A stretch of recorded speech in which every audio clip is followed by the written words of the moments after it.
Hello नमस्कार दोस्तों, 30 minute GS में आपका एक बार फिर से बहुत बहुत स्वागत है। ये है वन दरोगा की वन राकस सीरीज। तो अगर आपने चैनल को सब्सक्राइब नहीं किया है तो चैनल को सब्सक्राइब कर लीजिए।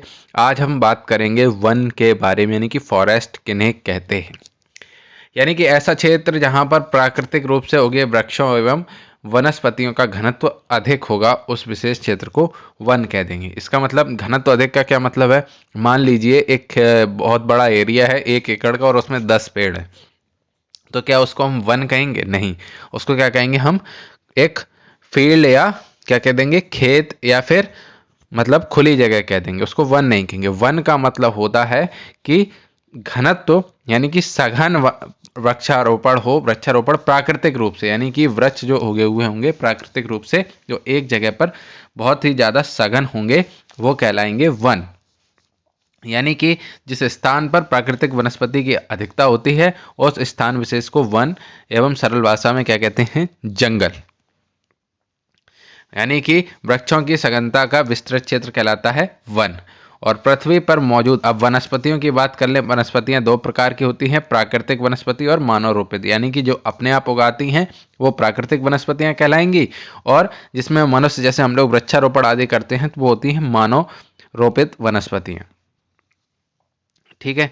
तो मनुष्यों के प्रयास एवं श्रम के बगैर प्राकृतिक रूप से उगने वाले पेड़ पौधे, घास, झाड़ियों आदि को मिलाकर क्या बनता है? प्राकृतिक वन।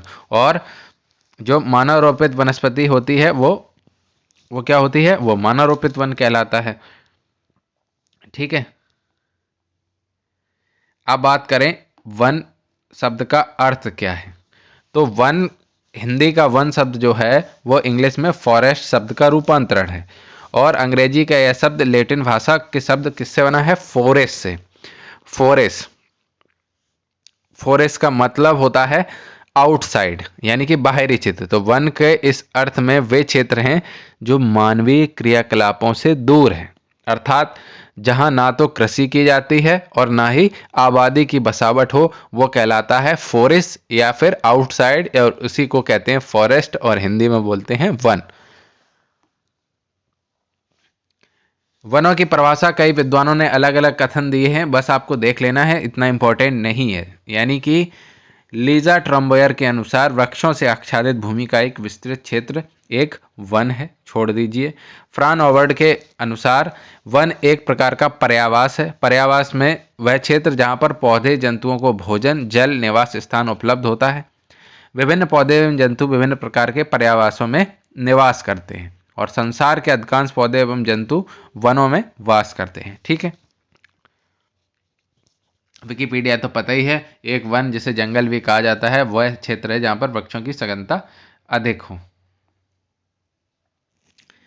अब बात करें वन, तो वनों के वर्तमान में संपूर्ण पृथ्वी के लगभग, इंपॉर्टेंट है, 9.5% भाग को घेर रखा है। इंपॉर्टेंट है, आप 10 का आंकड़ा याद रखिए। 9.5-10% भाग पृथ्वी का वो वनों से घिरा हुआ है, और कुल भूमि क्षेत्र का लगभग 30% भाग वनों से आच्छादित है। अब कहेंगे अभी तो आप कह रहे थे कि 10%, 9.5% भाग घिरा हुआ है, अब आप कह रहे हैं कि 30% भाग घिरा हुआ है। यानी कि संपूर्ण पृथ्वी में पृथ्वी और समुद्र या जल सब मिला के उसका 10% वन से घिरा हुआ है, और जो केवल भूमि है, यानी कि जिसमें समुद्र और जल शामिल नहीं है, उस भूमि का 30% भाग वनों से आच्छादित है। कुछ सदियों पूर्व तक यह 50% तक थे, यानी कि अब 30% भाग में जो वन थे वो कटने के बाद मतलब पहले 50% थे। वन्य जीव जंतुओं के लिए आवास उपलब्ध कराते हैं, पृथ्वी पर वायु चक्र को संतुलित करते हैं, और मृदा संरक्षण में भी महत्वपूर्ण भूमिकाओं का निर्वहन करते हैं, हम जानते हैं। इस आधार पर वन क्या है? पृथ्वी के संपूर्ण जैव मंडल का अनिवार्य भाग है। ठीक है। तो वन की संरचना कैसे होती है? तो संसार की रचना में सबसे पहले पानी, फिर धीरे धीरे भूमि की उत्पत्ति होती है। भूमि के उत्पन्न होने के बाद अनुकूल प्रकार के पेड़ पौधे उगने प्रारंभ हो जाते हैं। पेड़ पौधों की सघन संरचना में अनेक प्रकार के जीव जंतु उत्पन्न होते हैं, और संपूर्ण जीवन विद्यमान हो जाता है। को पता ही है ब्लू प्लेनेट क्यों कहते हैं, जल की उपस्थिति के कारण और जल एवं जीवन की अन्य परिस्थितियों के सौभाग्य से संपूर्ण ज्ञात ब्रह्मांडीय वस्तुओं में केवल पृथ्वी है जो अभी तक पता है जिसपे जीवन संभव है। पृथ्वी पर दो जीवन के स्वरूप हैं, स्थावर और जंगम। यानी कि स्थावर एक स्थान पर टिके हुए स्थावर जैसे पेड़ पौधे, और वो क्या होते हैं, वनस्पति जगत का निर्माण करते हैं, और जो यहाँ वहाँ विचरण करते हैं वो जीव जंतु, वो जंतु जगत कहलाते हैं। जल वायु भूमि सभी प्रकार के जीवन का आधार हमें भी पता है, किंतु खाद्य श्रृंखला की दृष्टि से जंतु जगत वनस्पति जगत पे ही निर्भर है। यानी कि जंतुओं की निर्भरता किस पे है, जगत पे। ठीक है। प्राथमिक उत्पादक कौन होते हैं, पौधे होते हैं। ठीक है। वनों की उत्पत्ति, तो वैज्ञानिकों के अनुमान के अनुसार वनों की उत्पत्ति पृथ्वी की उत्पत्ति लगभग 4500 मिलियन वर्ष पूर्व हुई थी, जबकि पृथ्वी पर जीवन की उत्पत्ति लगभग 4000 मिलियन वर्ष पूर्व हुई। यानी कि पृथ्वी को उत्पत्ति के 500 मिलियन वर्ष बाद यहां पर वनों की उत्पत्ति हो जाती है। पृथ्वी पर जीवन का आरंभ एक कोशिकीय जीवों के रूप में धीरे धीरे हुआ, हमें पता है। फिर उनका आकार बढ़ता गया। इसी के क्रम में लगभग 350 मिलियन वर्ष पूर्व पृथ्वी पर वृक्षों एवं वनों की उत्पत्ति हुई। तो आप कहेंगे पृथ्वी पर जब उत्पत्ति होती है, यहाँ पे थोड़ी सी एक मिस्टेक हो गई है। पृथ्वी पर जो पृथ्वी की उत्पत्ति मानी जाती है वो 4500 मिलियन वर्ष पूर्व मानी जाती है, और पृथ्वी पर जीवन की, जिसमें वन नहीं है, जीवन की उत्पत्ति 4000 मिलियन वर्ष पूर्व मानी जाती है। हालांकि ये पूछेगा नहीं, लेकिन आपको क्रम सही पता होना चाहिए। और वृक्ष एवं वनों की उत्पत्ति पृथ्वी पर 350 मिलियन वर्ष पूर्व मानी जाती है। पृथ्वी पर मानव का आगमन वृक्षों एवं वनों की तुलना में बहुत बाद में हुआ, और मानव की उत्पत्ति लगभग 5 लाख वर्ष पूर्व ही मानी जाती है। इस प्रकार वन मानव की उत्पत्ति से बहुत पहले से ही पृथ्वी पर थे। यहाँ तक कि वन पृथ्वी पर विचरण करने वाले भीमकाय प्राणी डायनासोर से भी पहले से विद्यमान थे, और डायनासोर के लगभग 160 मिलियन वर्ष पूर्व लुप्त हो जाने के बाद भी अभी भी वन बने हुए हैं। समय के साथ साथ वनों में अनेक परिवर्तन होते हैं, और वन हमेशा मानव सहित समस्त जंतु जगत के जीवन का आधार है। ये सब हो गई ज्ञान की बातें, फालतू की प्रवचन हो गए। अब आते हैं काम की बात पर। भारत में वनों की विशेषताओं के बारे में देख लेते हैं। वनों की भारत में निम्नलिखित विशेषताएं हैं। सघन वनस्पति क्षेत्र किन्हें कहते हैं, वह वन सघन वनस्पति का क्षेत्र है। वस्तुतः मात्रा वृक्षों का झुरमुट वन नहीं है, यानी कि मात्र वृक्षों का झुरमुट है, वो उसको वन नहीं कहते, वरना इसके अलावा वृक्ष, लताएं, झाड़ियां, अन्य वनस्पतियों से आच्छादित क्षेत्र को ही वन कहा जाता है। यानी कि केवल पेड़ पेड़ पेड़ होंगे तो क्या उसको वन कह देंगे, नहीं। पेड़, लताएं, झाड़ियां आदि वनस्पतियां, ठीक है, और परपोषी, परजीवी, बेलें, सब कुछ मिला के, जैसे अमर बेल है, उन सब को मिला के बनता है वन। वनस्पति भूमि पर मौजूद स्थावर जीवधारी हैं, अर्थात एक ही स्थान पर टिके रहते हैं। स्वपोषी, तो साधारणतया जो पौधे होते हैं वो स्वपोषी होते हैं, क्योंकि अपने भोजन का निर्माण स्वयं करते हैं। इसके लिए आपको पता ही है, क्लोरोफिल की उपस्थिति में सूर्य के धूप के प्रयोग से वायु में मौजूद कार्बन डाइऑक्साइड से कार्बन के घटक के रूप में भोजन का निर्माण करते हैं, और इस प्रक्रिया में ऑक्सीजन का उत्सर्जन करते हैं, जो कि जंतुओं के लिए प्राणवायु का कार्य करते हैं।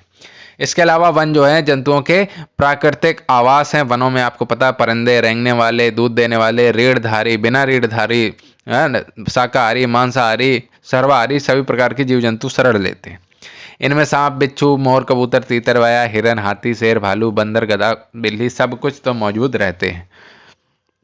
आहार श्रृंखला के आधार, तो वन जो हैं वो आहार श्रृंखला के आधार हैं, अर्थात वन उपज जैसे कि फूल, फल, कोपल आदि शाक भाजी प्रदान करते हैं, जिन्हें खाकर शाकाहारी जीव जैसे हिरन, खरगोश, मनुष्य आदि फलते फूलते हैं। और उसके बाद शाकाहारियों के मांस भक्षण पर मांसाहारी जीव जैसे शेर, सियार, भालू आदि अपने जीवन का निर्वाह करते हैं। जीवन एवं पर्यावरण पोषक, तो वृक्ष न केवल अनेक प्रकार के खाद्य पदार्थ जीवधारियों को देते हैं, बल्कि पर्यावरण के भी प्रमुख पोषक हैं। वृक्ष वायु में मौजूद कार्बन डाइऑक्साइड को अवशोषित करते हैं और अन्य हानिकारक गैसें जैसे धूल मिट्टी का शोधन कर प्राणवायु ऑक्सीजन का उत्सर्जन करते हैं, यानी कि ऑक्सीजन और कार्बन डाइऑक्साइड में बैलेंस बना के रखते हैं। ऑक्सीजन की पर्याप्त उपलब्धता न होने पर कोई भी जंतु अधिक देर तक नहीं टिक सकता, ये तो हमें पता है। साथ ही वन भूक्षरण यानी कि मिट्टी का कटाव जैसी समस्याओं को भी हल करते हैं और वर्षा के लिए उपयुक्त वातावरण का निर्माण करते हैं। इसके अलावा वन अनेक मानवीय आवश्यकताओं के पूरक होते हैं, जैसे ईंधन, चारा, काष्ठ आदि। इसके अतिरिक्त शहद, फल, फूल आदि भी वनों से ही हमें प्राप्त होती है। वनों के अभाव में इन वस्तुओं के अकाल पड़ने की संभावना है। इसके बाद विभिन्नता एवं पर्यावरणीय अनुकूलता। तो वन संपूर्ण पृथ्वी पर भिन्न भिन्न जलवायु एवं भू प्रकार के अनुसार अनुकूलन की क्षमता रखते हैं। ठीक है, और जैसी जैसी परिस्थितियां बनेंगी वनों के प्रकार भी बदल जाएंगे। यानी कि एक ही पौधा है, अगर दूसरी परिस्थितियों में वहां पर ताप, सूर्य का प्रकाश आदि कम या ज्यादा है, उस हिसाब से वो अपनी संरचना भी कई बार बदल लेता है। कई जगह पे छोटे फूल आएंगे, कई जगह पे बड़े फूल आएंगे, कई जगह पे छोटे पत्ती वाले पेड़ होंगे, कई जगह पे बड़ी चौड़ी पत्ती वाले होंगे, कई जगह पर पत्ती के ऊपर एक परत होगी चिकनी, कई जगह पर पत्ती के नीचे रंध्रों की संख्या ज़्यादा होगी, कई जगह पर तना रूपांतरित हो जाएगा। इस तरह की कई सारे पर्यावरणीय अनुकूलता वनों में पाई जाती है। इसके अलावा प्राकृतिक एवं कृत्रिम विकास की बात करें तो यद्यपि पृथ्वी पर वनों का विकास प्राकृतिक रूप से हुआ, हमें पता है अपने आप हुआ है, लेकिन आधुनिक युग में वनों की कमी के कारण वन रोपण में कृत्रिम और मानवीय साधनों का भी उपयोग किया जाता है। हम जानते हैं कि जहाँ पर वनों का कटाव हो जाता है या वनों की संख्या कम हो जाती है, वहाँ पर हम लोग कृत्रिम रूप से वृक्षारोपण करते हैं। तो इस भांति वर्तमान में वन प्राकृतिक और कृत्रिम दोनों रूप से विस्तृत हो रहे हैं। अब बात करते हैं भारत में वनों का वितरण एवं विस्तार। ये और भी ज़्यादा इम्पोर्टेंट है। भारत में वनों का विस्तार, तो भारत का कुल भौगोलिक क्षेत्र लगभग 32,80,500 वर्ग किलोमीटर है, जिसमें अब ये वाला डेटा आप छोड़ देना। क्यों छोड़ देना? आइडिया के लिए आप कर सकते हैं, लेकिन वैसे आप डेटा इसको मानना नहीं। ठीक है, इनको मानना नहीं कितना वर्ग किलोमीटर है और कितना प्रतिशत है, क्योंकि ये नई वन रिपोर्ट के हिसाब से मैं आपको डेटा दूंगा, वरना नहीं। ठीक है, तो ये वाले डेटा आप लगभग याद रखो कि 7,50,000 कुछ वर्ग किलोमीटर, और लगभग अब हो गए हैं 23 पॉइंट कुछ है, 24 पॉइंट कुछ पर है। तो इसलिए मैं कह रहा हूँ ये डेटा नहीं मानना, लेकिन आइडिया लगा लीजिए। बाकी मैं आपको नया डेटा नए वीडियो में दे दूंगा, जो नई रिपोर्ट होती है 2021 वाली। यह मान संपूर्ण पृथ्वी पर विद्यमान वनों के मान से कम है, अर्थात भारत वनों की दृष्टि से वैश्विक पटल पर पिछड़ा हुआ है। इसका मतलब हमारे क्षेत्र में प्रति व्यक्ति वन क्षेत्र की उपलब्धि केवल 0.2 हेक्टेयर है। सीधी सी बात है, वैश्विक रूप से जो वन हैं वो लगभग 30% पर हैं, जबकि हम हैं 23-23.5% पर ही।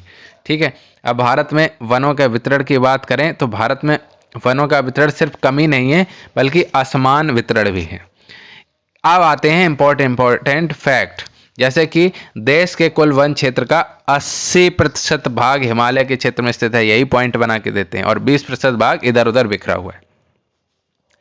विभिन्न राज्यों में वनों का अनुपात अत्यधिक विषम है। कर्नाटक, त्रिपुरा, अंडमान और एमपी जैसे क्षेत्र हैं जहां पर्याप्त मात्रा में वन है, वहीं दूसरे में पंजाब में केवल 23% के आसपास इसलिए कह रहे नया डेटा नहीं है ये। उत्तर प्रदेश में लगभग 13% और राजस्थान में 9.7% क्षेत्र ही वन के क्षेत्र है। देश के कुल वन क्षेत्रफल का केवल 55.3% भाग ही व्यापारिक महत्व का है। शेष भारत में वनों की स्थिति अच्छी नहीं है।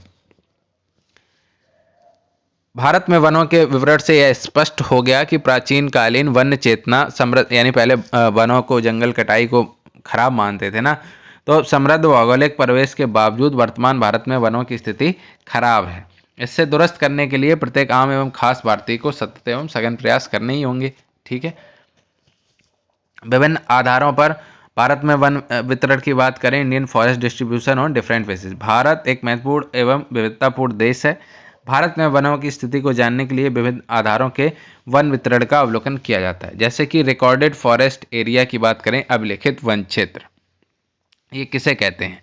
तो इस प्रकार के वन क्षेत्र के अंतर्गत सरकारी रिकॉर्डों में वन के रूप में जो अभिलेखित समस्त भौगोलिक क्षेत्र शामिल होते हैं, चाहे उनमें वनावरण हो, वृक्षारोपण हो, यानी कि वन हो, वनावरण, वृक्षावरण हो या ना हो, बस सरकारी रिकॉर्ड में वो वन के रूप में यदि अभिलिखित हैं तो वो कहलाते हैं अभिलिखित वन क्षेत्र, यानी कि रिकॉर्डेड फॉरेस्ट एरिया। इसके अंतर्गत मुख्यतः इंपॉर्टेंट है भारतीय वन अधिनियम 1927 पूछा जाता है। 1927 के अंतर्गत संस्थापित आरक्षित वन क्षेत्र और संरक्षित वन क्षेत्र आते हैं। आरक्षित और संरक्षित वन क्षेत्र क्या आते हैं, ये अगले वीडियो में आपको मिलेगा। साथ ही इसमें राज्यों के अधिनियमों द्वारा संस्थापित तथा राज्य रिकॉर्डों में वन के रूप में अभिलिखित क्षेत्र भी शामिल होते हैं, जिन्हें अवर्गीकृत वन भी कहा जाता है। अब बात करें वन आवरण की, यानी कि फॉरेस्ट कवर की, तो भारत वन स्थिति रिपोर्ट में प्रयुक्त वनावरण क्षेत्र के अंतर्गत 1 हेक्टेयर से अधिक क्षेत्रफल वाले ऐसे समस्त भौगोलिक क्षेत्र अभिलिखित वन के भीतर और बाहर सभी क्षेत्रों को शामिल किया जाता है जहां वृक्ष क्षेत्र घनाभ यानी कि 10% से भी अधिक हो, और इनमें मैंग्रोव वन भी शामिल है। फॉरेस्ट कवर मतलब होता है कि 1 हेक्टेयर से अधिक के क्षेत्रफल वाले समस्त भौगोलिक क्षेत्र, चाहे वो अभिलिखित वन के भीतर हो अथवा उस वन के बाहर के क्षेत्र हो, वहां पर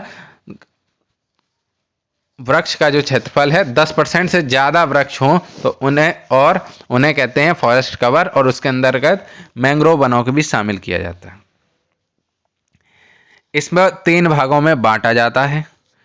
किन किन ये पूछे गए हैं क्वेश्चन, मोस्ट इंपॉर्टेंट है, मोस्ट इंपॉर्टेंट है। अति सघन वन किसे कहते हैं, पूछ लेते हैं।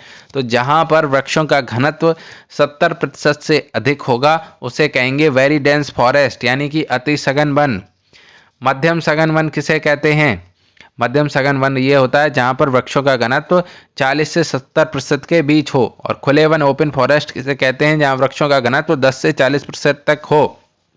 यानी कि जैसा कि हम ऊपर जानते हैं कि वृक्षों का घनत्व 10% से अधिक होगा, उन्हें हम फॉरेस्ट कवर या वनावरण कहते हैं। तो 10 में 30 जोड़ो, 10 से 40 ये हो गया खुले वन, 40 में 30 जोड़ो, 40 से 70 हो गया, ये हो गया मध्यम सघन वन, और 70 से 30 जोड़ोगे तो ये तो 100 होता है। तो 10 से लेके 30 जोड़ दो तो खुले वन, मध्यम सघन वन और अति सघन वन 3 भाग में बांटे। झाड़ी की बात करें तो झाड़ी किसे कहते हैं, तो इसके अंतर्गत 10% से कम वृक्षों के घनत्व वाली निम्न स्तरीय वन भूमि को शामिल किया जाता है, स्क्रब कहते हैं। भारतीय वन रिपोर्ट के अनुसार मत देखना, ये मैं वन रिपोर्ट पूरी पढ़ाऊंगा तब बताऊंगा कि अब वर्तमान में कितने क्षेत्रफल में झाड़ियां हैं और कितने प्रतिशत हैं। ये प्रतिशत आप याद नहीं रखेंगे जो इसमें लिखा है।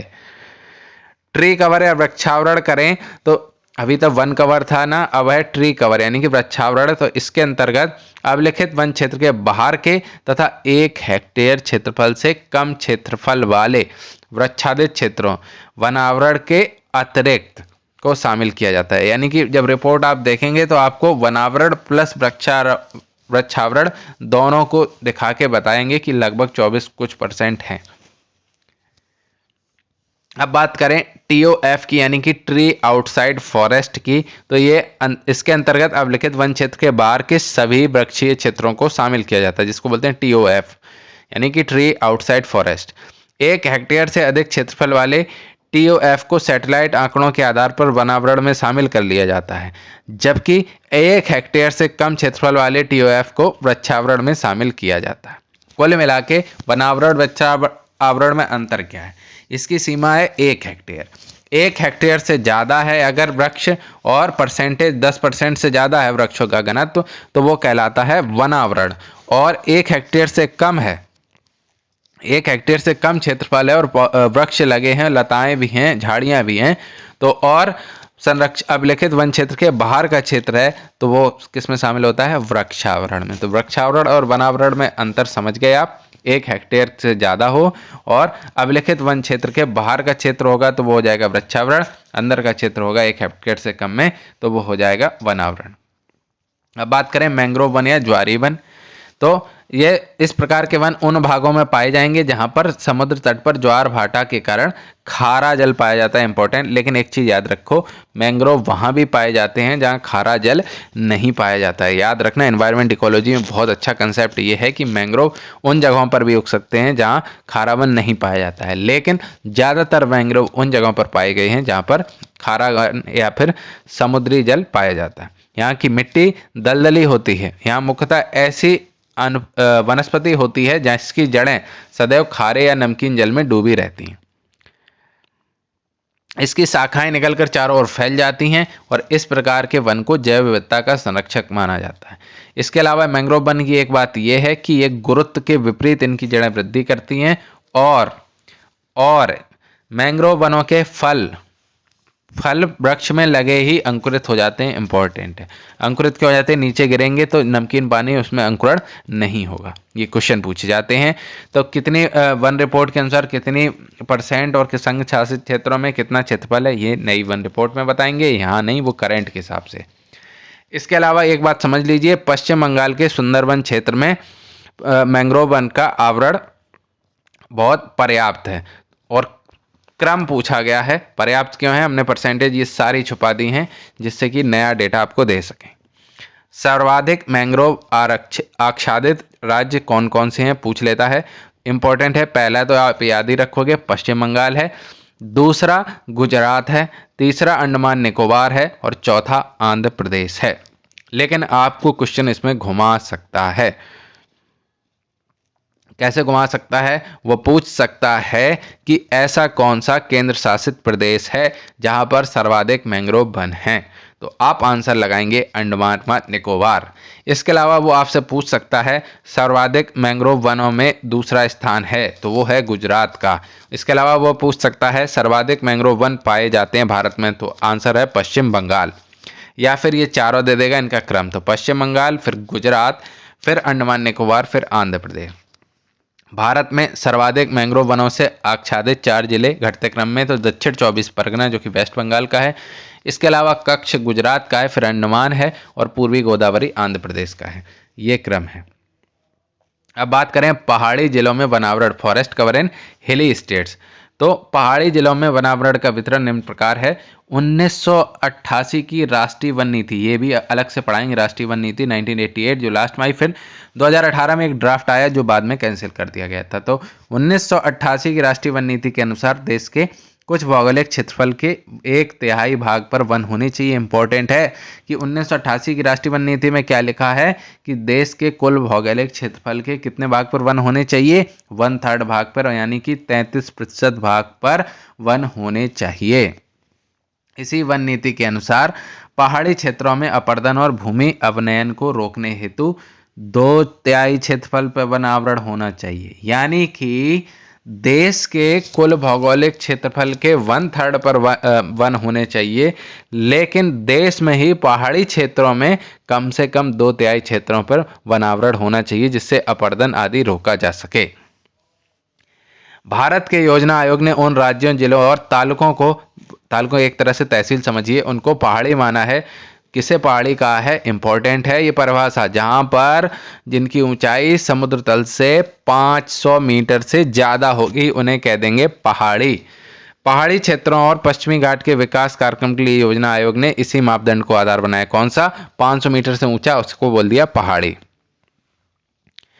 वन आवरण की मात्रा को निर्धारित करने के लिए जिलों को इकाई माना गया है और इन्हीं जिलों को पहाड़ी जिलों की श्रेणी में रखा गया है। जिन जिलों में कुल भौगोलिक क्षेत्रफल का, यानी कि जिले का जितना एरिया है उससे अगर 50% से अधिक क्षेत्र पहाड़ी क्षेत्र है तो उसे पहाड़ी जिला कह दिया जाता है। किसकी संख्या कितनी है, क्या है, मैं नहीं बताऊंगा। जो नई वन नीति और इसके अलावा वन रिपोर्ट में आपको बताऊंगा कितने पहाड़ी जिले। एक बात याद रखनी है कि राष्ट्रीय वन नीति 1988 के अनुसार पहाड़ी जिलों के 66% क्षेत्र पर वनावरण होना चाहिए। इंपॉर्टेंट है। यानी राष्ट्रीय वन नीति के अनुसार कुछ चीजें हैं। क्या? भारत के टोटल क्षेत्रफल के 1/3 भाग पर वन होना चाहिए। इसके अलावा पहाड़ी क्षेत्रों में 2/3 क्षेत्र पर वनावरण होना चाहिए, यही इसमें लिखा है। यानी कि 66% क्षेत्र पर वनावरण पहाड़ी क्षेत्रों में होना चाहिए। अरुणाचल प्रदेश, हिमाचल प्रदेश, मणिपुर, मेघालय, मिजोरम, नागालैंड, सिक्किम, त्रिपुरा और उत्तराखंड के सभी जिले पर्वतीय हैं तथा इन राज्यों में वनावरण का कितना % है नए डाटा में दे देंगे, लेकिन आप ये समझ लीजिए कि ये राष्ट्रीय वन नीति के अनुकूल है, यानी कि 66% से ये ज़्यादा है यहाँ पर वनावरण। अब बात करें जनजातीय जिलों में वनावरण, यानी कि forest cover in tribal districts की बात करें तो जनजातीय अर्थव्यवस्था में वनों का बहुत ज़्यादा महत्व। जनजातियां निर्भर ही जंगल पर करती हैं क्योंकि जनजातीय समुदायों के जीवन निर्वाह आजीविका का साधन वन ही है। वहीं से वो शहद कलेक्ट करते हैं, जड़ी बूटियाँ कलेक्ट करते हैं, जलाऊ लकड़ियाँ कलेक्ट करते हैं, यहाँ तक कि मांस के लिए भी वो जंगली जंतुओं पर निर्भर होते हैं। सामान्यतः यह माना जाता है कि जनजातीय लोगों की जीवन शैली पर्यावरण आदि भिन्न होते हैं और ये लोग वनों का संरक्षण करते हैं, यानी कि वनों का दोहन करते हैं, लेकिन अंधाधुंध दोहन नहीं करते हैं, केवल जरूरत की चीजें लेते हैं। बाकी वो जनजातियां संरक्षण करती हैं वनों का। जनजातीय जिले वे जिले होते हैं जिनका चयन भारत सरकार के समन्वित जनजाति विकास कार्यक्रम के तहत किया जाता है। इंपॉर्टेंट है। इसके साथ ही अरुणाचल प्रदेश, मणिपुर, मेघालय, मिजोरम, नागालैंड, सिक्किम, त्रिपुरा, दादरा नगर हवेली, लक्षद्वीप राज्यों एवं केंद्र शासित प्रदेशों के सभी जिलों को भी जनजातीय जिलों के अंतर्गत शामिल किया गया। कौन कौन? अरुणाचल प्रदेश, मणिपुर, मेघालय, मिजोरम, नागालैंड, सिक्किम, त्रिपुरा। ठीक है। और इसके अलावा दादरा नगर हवेली और लक्षद्वीप। भारतीय सर्वेक्षण विभाग 1997 से ही जनजातीय जिलों में वनावरण की मात्रा का आकलन कर रहा है। जनजातीय जिले कौन होते हैं? वे जिले जिनका चयन भारत सरकार के समन्वित जनजातीय विकास कार्यक्रम के अंतर्गत किया जाता है। तो ये था आपका वनों के बारे में विस्तृत चर्चा। इसमें जो मैंने आपको पहले ही बताया कि हमने कुछ जगह पर डेटा आपको बोला कि याद नहीं करना, तो डेटा आप वनों से संबंधित कोई याद नहीं करेंगे। एक प्रॉपर पूरी वन रिपोर्ट 2021 2-2 साल में आती है, तो 2021 वाली जो पूरी रिपोर्ट है वो आपको बता देंगे कि कितने प्रतिशत भाग पे वनावरण है, कितने प्रतिशत भाग पे वनावरण प्लस वृक्षावरण है, कितने प्रतिशत भाग पर मैंग्रोव है, कितने प्रतिशत भाग पर झाड़ियाँ हैं। सब कुछ आपको बता दिया जाएगा। चैनल को सब्सक्राइब नहीं किया या चैनल पर नए हैं तो चैनल को सब्सक्राइब कर लीजिए। बहुत बहुत धन्यवाद।